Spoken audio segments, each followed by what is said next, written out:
Hello मेरे दोस्तों, mountain study world में आपका स्वागत है। तो आज हम प्राचीन भारत के वैदिक सभ्यता के इम्पोर्टेंट क्वेश्चंस का वीडियो लेकर आया हूँ। तो चलिए वैदिक सभ्यता के क्वेश्चंस को देखते हैं। चलिए ऋग्वेद की रचना कहाँ हुई थी? आपका ऑप्शन है दक्षिण भारत, पंजाब, मध्य भारत, सप्त सैंधव प्रदेश। तो आपका राइट आंसर हो जाएगा ऋग्वेद की रचना हुई थी सप्त सैंधव प्रदेश में। तो सबसे पहले ऋग्वेद के बारे में जान लेते हैं। तो वेद कितना है? 4। ऋग्वेद, यजुर्वेद, सामवेद और अथर्ववेद। ऋग्वेद, यजुर्वेद और सामवेद को वेद त्रयी कहा जाता है। ऋग्वेद में 10 मंडल, 1028 सूक्त एवं 10,580 मंत्र है। इसके मंत्रों को ऋचा कहा जाता है। डॉक्टर अविनाश चंद्र दास एवं डॉक्टर संपूर्णानंद के अनुसार आर्य सप्त सैंधव प्रदेश के निवासी थे। ऋग्वेद में सप्त सैंधव को देवकृत योनि कहा गया है। ऋग्वेद में देवासुर संग्राम का वर्णन है। अगला सवाल है कि ऋग्वैदिक आर्य किसकी पूजा करते थे? ऑप्शन है प्रकृति की उपासना, गाय की पूजा, यज्ञ पूजा, वृक्ष पूजा। तो ऋग्वैदिक आर्य जो थे वो प्रकृति की उपासना करते थे। अगला सवाल है वर्ण व्यवस्था का सर्वप्रथम विवरण कहाँ से प्राप्त होता है? आपका ऑप्शन है ऋग्वेद के 10वें मंडल में, महाभारत 6वीं शताब्दी ईसा पूर्व से 3य शताब्दी ईसा पूर्व में। तो वर्ण व्यवस्था का सर्वप्रथम विवरण जो प्राप्त होता है वो ऋग्वेद के 10वें मंडल से। तो ऋग्वेद में टोटल 10 मंडल थे और 10वें मंडल यानी अंतिम मंडल से वर्ण व्यवस्था का सर्वप्रथम विवरण प्राप्त होता है। अगला सवाल है उपनिषदों के मुख्य प्रतिपाद्य क्या रहा है? आपका ऑप्शन है धार्मिक विषय, दार्शनिक विवेचन, सामाजिक परिवेश का विवेचन, सामाजिक व राजनीतिक विवेचन। तो आपका राइट आंसर हो जाएगा दार्शनिक विवेचन। तो उपनिषदों का मुख्य प्रतिपाद्य रहा है दार्शनिक विवेचन। तो दार्शनिक विवेचना होता क्या था? तो छात्र जो है गुरु के पास बैठकर ज्ञान सीखता था। उपनिषद वेदों के अंतिम भाग है, अतः इन्हें वेदांत कहा जाता है। कुल उपनिषदों की संख्या कितनी है? 108। टोटल जो उपनिषद है वो कितना है? 108। अगला सवाल देखते हैं तिलक आर्यों का मूल स्थान कहाँ मानते हैं? आपका ऑप्शन है आर्कटिक प्रदेश, स्टेप्स, हिमाचल प्रदेश, इनमें से कोई नहीं। तो आपका राइट आंसर हो जाएगा आर्कटिक प्रदेश। बाल गंगाधर तिलक के अनुसार आर्यों का मूल निवास स्थान उत्तरी ध्रुव है। इसका उल्लेख उन्होंने the Arctic home of the Aryans पुस्तक में किया है। अगला सवाल है वेद शब्द का क्या अर्थ है? आपका ऑप्शन है ज्ञान, धर्म संहिता, आचार संहिता, ज्ञान का रहस्य। तो आपका राइट आंसर हो जाएगा ज्ञान। तो वेद शब्द का अर्थ जो है वो है ज्ञान। तो वेद शब्द का अर्थ क्या है? ज्ञान। चलिए अगला सवाल है कि पुराणों की संख्या कितनी है? आपका ऑप्शन है 12, 24, 108, 18। तो पुराणों की टोटल संख्या है 18। पुराणों की टोटल संख्या है 18। तो पुराणों के संकलनकर्ता महर्षि लोमहर्ष अथवा उनके पुत्र उग्रश्रवा माने जाते हैं। पुराणों में मत्स्य पुराण जो है सबसे प्राचीन पुराण है। पुराणों में मत्स्य पुराण सबसे प्राचीन पुराण है। पुराणों में प्राचीन राजवंशों का वर्णन है। पुराणों में प्राचीन राजवंशों का वर्णन है। अगला सवाल है आर्य अनार्य युद्ध का वर्णन कहाँ मिलता है? आपका ऑप्शन है वेद में, उपनिषद में, स्मृति में, बौद्ध ग्रंथों में। तो आपका राइट आंसर हो जाएगा वेद में। तो आर्य अनार्य युद्ध का वर्णन मिलता है वेद में। तो ऋग्वेद के 7वें मंडल में 10 राग युद्ध का उल्लेख मिलता है। इस युद्ध में दोनों तरफ आर्य एवं अनार्य शामिल थे। 10 राग युद्ध जो है रावी नदी के तट पर भरत वंश के राजा सुदास तथा 10 अन्य जनों के राजाओं के बीच लड़ा गया था, जिसमें सुदास अकेले विजयी हुए थे। अगला सवाल है, ऋग्वेद में कुल सूक्तों की संख्या कितनी है? आपका ऑप्शन है 1008, 1018, 1028, 1038। तो आपका राइट आंसर हो जाएगा 1028। ऋग्वेद में कुल सूक्तों की संख्या है 1028।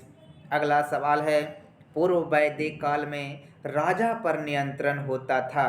तो राजा पर नियंत्रण किससे होता था?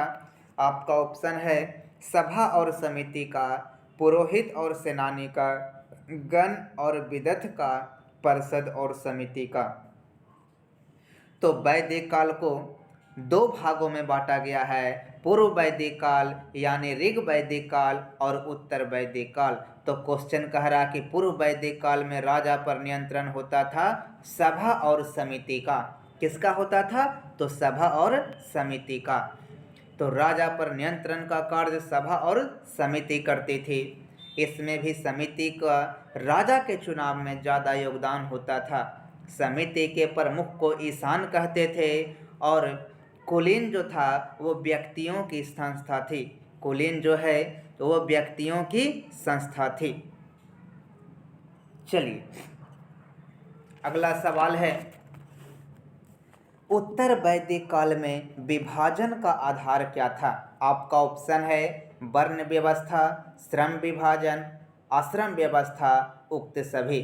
तो आपका राइट आंसर हो जाएगा वर्ण व्यवस्था। वैदिक काल को 2 भागों में बांटा गया है, पूर्व वैदिक काल जिसे ऋग वैदिक काल कहा जाता है और उत्तर वैदिक काल।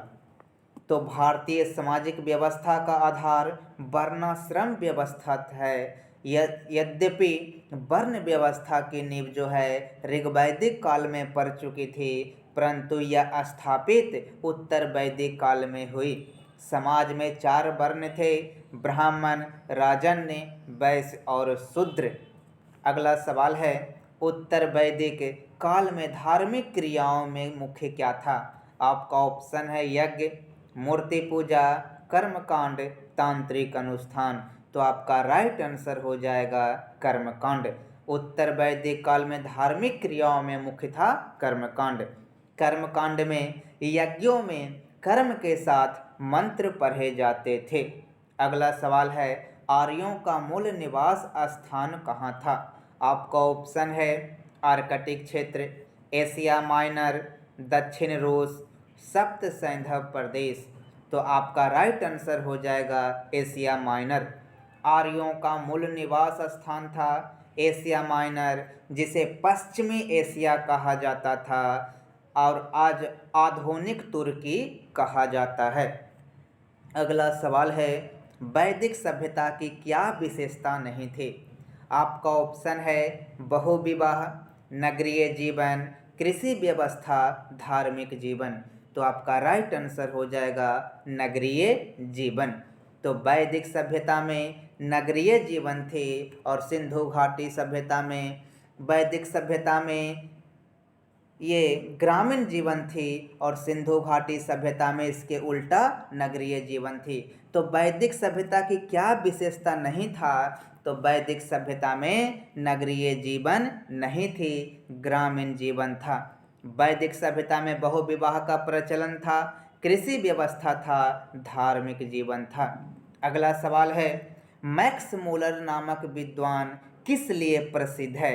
आपका ऑप्शन है वेदों के अध्ययन के लिए, पाश्चात्य शिक्षा प्रसार के लिए, धार्मिक नेता, समाज सुधारक। तो आपका राइट आंसर हो जाएगा वेदों के अध्ययन के लिए। तो मैक्स मूलर जो हैं विद्वान वेदों के अध्ययन के लिए प्रसिद्ध थे। जर्मन विद्वान मैक्स मुलर ने आर्यों का मूल निवास स्थान मध्य एशिया में बैक्ट्रिया को माना है। बैक्ट्रिया यानी आल्प्स पर्वत के पूर्वी क्षेत्र में यूरेशिया में निवास करते थे। चलिए अगला सवाल है। चलिए अगला सवाल से पहले मैं आपको बता दूं कि मेरे दोस्त मेरे वीडियो को देखने के लिए मेरे चैनल को सब्सक्राइब करें और एक क्यूज कराते हैं जिसका क्यूज का टाइमिंग है मॉर्निंग में सुबह 7:15 बजे से 8:30 बजे तक, और आप भी मेरे ग्रुप के द्वारा जूम ऐप पे ज्वाइन कर सकते हैं। चलिए अगला सवाल है, पतंजलि का संबंध किस रचना से है? आपका ऑप्शन है चरक संहिता, दिव्यावदान, अष्टाध्यायी, महाभाष्य। तो आपका राइट आंसर हो जाएगा महाभाष्य। तो पतंजलि का संबंध किस रचना से है? महाभाष्य से। पतंजलि प्राचीन भारत के एक मुनि थे जिन्हें संस्कृत के अनेक महत्वपूर्ण ग्रंथों का रचयिता माना जाता है। योग सूत्र इनकी महानतम रचना है। पतंजलि ने पाणिनि के अष्टाध्याय की विवेचना किए जिसे महाभाष्य नाम दिया गया।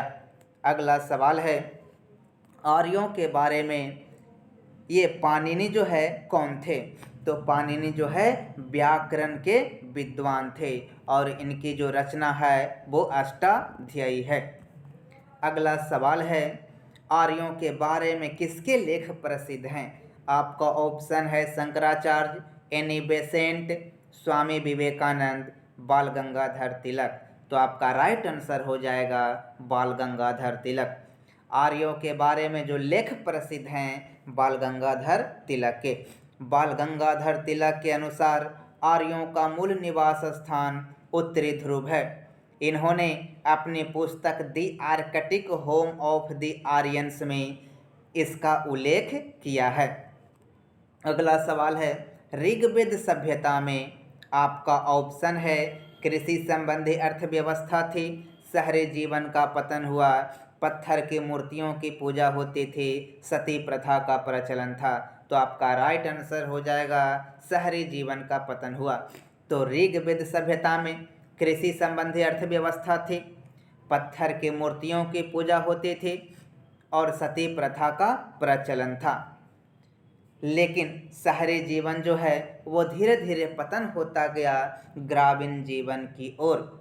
अगला सवाल है, उत्तर वैदिक युग में आपका ऑप्शन है मजबूत गणराज्य थे, पैतृक परिवार थे, सहकारी खेती होती थी, सामाजिक और आर्थिक समानता थी। तो आपका राइट आंसर हो जाएगा पैतृक परिवार था। तो उत्तर वैदिक युग में पैतृक परिवार था और सिंधु सभ्यता में मातृक परिवार था। तो परिवार स्तर पर पिता का अधिकार रहता था, पिता का अधिकार लागू होता था। अगला सवाल है कि वैदिक युग में मना का अर्थ क्या था? तो आपका ऑप्शन है धन, बुद्धि, वजन, प्रतिष्ठा। तो आपका राइट आंसर हो जाएगा धन। तो वैदिक युग में मना का अर्थ होता था धन। अगला सवाल है, सिंधु घाटी तथा वैदिक दोनों सभ्यताओं में आपका ऑप्शन है शहरी जीवन था, मूर्ति पूजा का प्रचलन था, जाति प्रथा थी, इनमें से कुछ भी नहीं था। तो आपका राइट आंसर हो जाएगा मूर्ति पूजा का प्रचलन था। तो सिंधु घाटी सभ्यता में भी मूर्ति पूजा का प्रचलन था, वैदिक सभ्यता में भी मूर्ति पूजा का प्रचलन था। अगला सवाल है, भाग और बलि क्या थे? भाग और बलि क्या थे? आपका ऑप्शन है परिवहन व्यवस्था, प्रशासनिक विभाग, सैनिक प्रबंध, राजस्व के साधन। तो आपका राइट आंसर हो जाएगा राजस्व के साधन। तो वैदिक काल में भाग और बलि जो थे वो राजस्व के साधन थे। अगला सवाल है, अष्टाध्यायी के लेखक कौन थे? आपका ऑप्शन है पतंजलि, वराहमिहिर, पाणिनि, ये सभी। तो आपका राइट आंसर हो जाएगा पाणिनि। अष्टाध्यायी के लेखक पाणिनि थे। पाणिनि जो है अष्टाध्यायी के लेखक पाणिनि थे। व्याकरण का प्राचीनतम ग्रंथ पाणिनि द्वारा रचित अष्टाध्यायी है। तो अष्टाध्यायी जो है व्याकरण का प्राचीनतम ग्रंथ है जो पाणिनि द्वारा रचित है। अगला सवाल है, वैदिक समाज में किसका अस्तित्व था? आपका ऑप्शन है पैतृक परिवार, प्रकृति पूजा, वर्ण प्रथा, ये सभी। तो आपका राइट आंसर हो जाएगा ये सभी।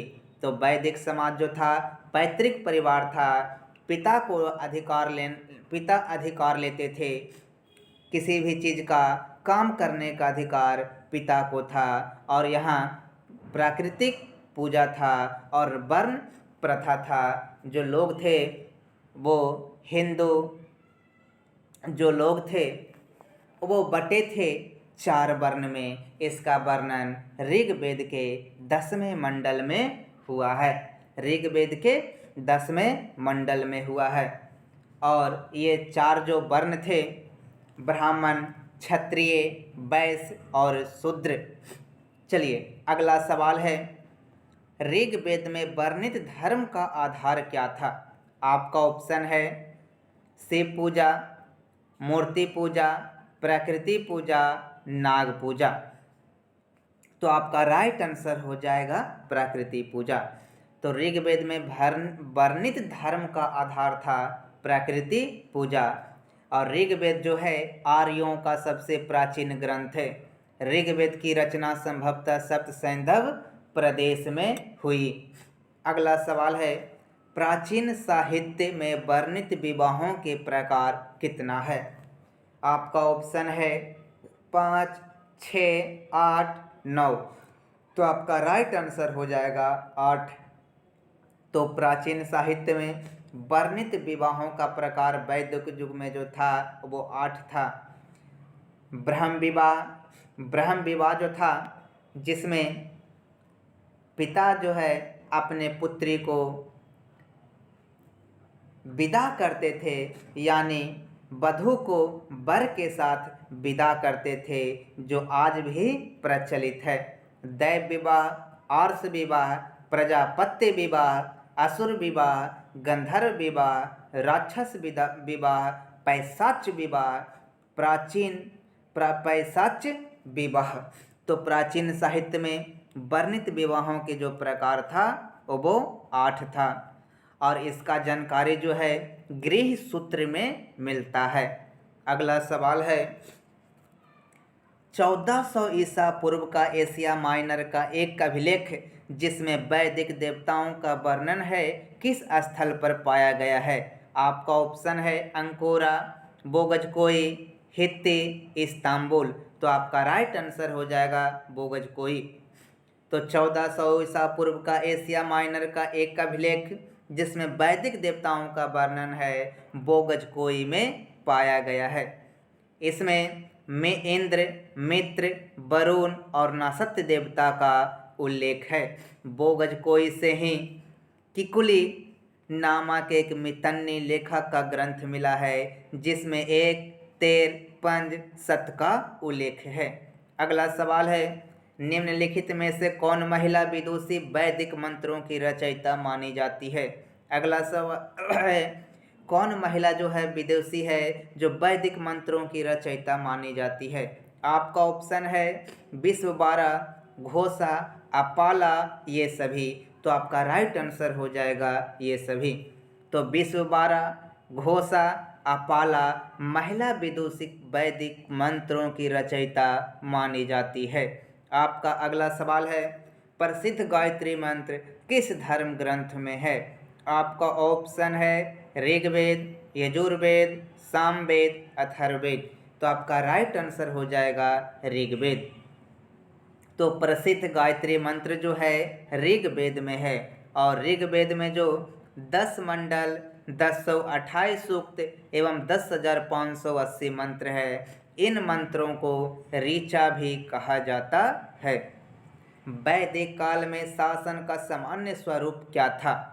आपका ऑप्शन है कुलीन तंत्र, गणतंत्र, राजतंत्र, इनमें से कोई नहीं। तो आपका राइट आंसर हो जाएगा राजतंत्र। तो वैदिक काल में शासन का समान स्वरूप था राजतंत्र। राजा की उत्पत्ति का सिद्धांत सर्वप्रथम ऐतरेय ब्राह्मण में मिलता है। तो मेरे दोस्त, अगर आपको मेरा वीडियो पसंद आ रहा हो तो मेरे वीडियो को लाइक और अपने दोस्तों को शेयर जरूर करें। अगला सवाल है, वर्ण व्यवस्था की उत्पत्ति का संकेत सर्वप्रथम किस धर्म ग्रंथ में मिलता है? आपका ऑप्शन है ऋग्वेद, यजुर्वेद, अथर्ववेद, मनुस्मृति। तो आपका राइट आंसर हो जाएगा ऋग्वेद। तो वर्ण व्यवस्था की उत्पत्ति का संकेत सर्वप्रथम ऋग्वेद के 10वें मंडल में मिलता है। ऋग्वेद में गंगा नदी का 1 बार जबकि यमुना नदी का 3 बार उल्लेख हुआ है। ऋग्वेद में लोहे का कोई उल्लेख नहीं हुआ है। अगला सवाल है, संस्कारों का वर्णन किस मूल पाठ में है? आपका ऑप्शन है स्रोत सूत्र, मनुस्मृति, गृह सूत्र, धर्म सूत्र। तो आपका राइट आंसर हो जाएगा गृह सूत्र। तो संस्कारों का जो वर्णन है वो गृह सूत्र में है। आपका अगला सवाल है, निम्नलिखित में कौन सी भाषा इंडो आर्यन भाषा से संबंध रखती है? आपका ऑप्शन है हिब्रू, तुर्की, पर्शियन, अरबी। तो आपका राइट आंसर हो जाएगा पर्शियन। तो पर्शियन जो भाषा है इंडो आर्यन भाषा से संबंध रखती है। अगला सवाल है, सत्यमेव जयते सर्वप्रथम कहाँ व्यक्त की गई? आपका ऑप्शन है ऋग्वेद, उपनिषद, मनुस्मृति, इनमें से कोई नहीं। तो सत्यमेव जयते सर्वप्रथम व्यक्त की गई उपनिषद में। उपनिषद जो है वेदों के अंतिम भाग है, अतः इन्हें वेदांत कहा जाता है। कुल उपनिषद की संख्या 108 है। अगला सवाल है, अद्वैत दर्शन का प्रतिपादन किसमें मिलता है? आपका ऑप्शन है वेदों में, उपनिषदों में, धर्म सूत्रों में, स्मृतियों में। तो आपका राइट आंसर हो जाएगा उपनिषदों में। अद्वैत दर्शन का प्रतिपादन जो है उपनिषदों में मिलता है। अगला सवाल है, वैदिक काल में राजा को स्वेच्छा से दिया जाने वाला उपहार कौन सा था? भोग, भाग, बलि, उक्त में से कोई नहीं। तो आपका राइट आंसर हो जाएगा बलि। तो वैदिक काल में राजतंत्र था, तो राजा को स्वेच्छा से दिया जाने वाला उपहार जो है वो बलि था। अगला सवाल है, अनुलोम एवं प्रतिलोम किससे संबंधित थे? आपका ऑप्शन है जन्म, यौवन, विवाह, मृत्यु। तो अनुलोम एवं प्रतिलोम संबंधित थे विवाह से। किससे संबंधित थे? विवाह से। ऋग्वेद काल में विवाह एक पवित्र संस्कार माना जाता था। वर वधू को सम्मिलित रूप से अर्घ कहा जाता था। अब है कि अनुलोम एवं प्रतिलोम किसे कहा जाता था? तो जिस विवाह में पुरुष उच्च वर्ण के तथा कन्या निम्न वर्ण के होते थे उसे अनुलोम विवाह कहा जाता था, और जिस विवाह में पुरुष निम्न वर्ण के एवं कन्या उच्च वर्ण के होते थे उसे प्रतिलोम विवाह कहा जाता था। अगला सवाल है, वैदिक भारत में आपका ऑप्शन है राजाओं में बहुविवाह प्रचलित थे, सभी स्त्रियां संपत्ति की वारिस बन सकती थी, सती प्रथा का व्यापक प्रचलन था, स्त्रियों के लिए शिक्षा निषिद्ध थी। तो आपका राइट आंसर हो जाएगा वैदिक भारत में राजाओं में बहुविवाह प्रचलित था। अगला सवाल है कि निम्नलिखित में कौन सा वेद कर्म कांडों से विशेष रूप से संबंधित है? आपका ऑप्शन है ऋग्वेद, यजुर्वेद, सामवेद, अथर्ववेद। तो आपका राइट आंसर हो जाएगा यजुर्वेद। यजुर्वेद जो है एक कर्म कांडीय वेद है। यह गद्य एवं पद्य दोनों में रचित है। यजुर्वेद में 40 अध्यायों में विभाजित है। यजुर्वेद के कर्मकांडों को संपन्न कराने वाले पुरोहित को अथर्वयु कहा जाता है। अगला सवाल है, ऋग्वेद संहिता के मंत्रों का 1/4 निम्नलिखित में से किस देवता को समर्पित है? आपका ऑप्शन है रुद्र, अग्नि, इंद्र, मरुत। तो आपका राइट आंसर हो जाएगा इंद्र। तो ऋग्वेद संहिता के मंत्रों का 1/4 जो है इंद्र देवता को समर्पित है। तो मेरे दोस्त, मेरे वीडियो पसंद आ रहा हो तो मेरे चैनल को सब्सक्राइब कीजिए, वीडियो को लाइक कीजिए और अपने दोस्तों को शेयर कीजिए। लेकिन हाँ, कमेंट करना ना भूलें। धन्यवाद।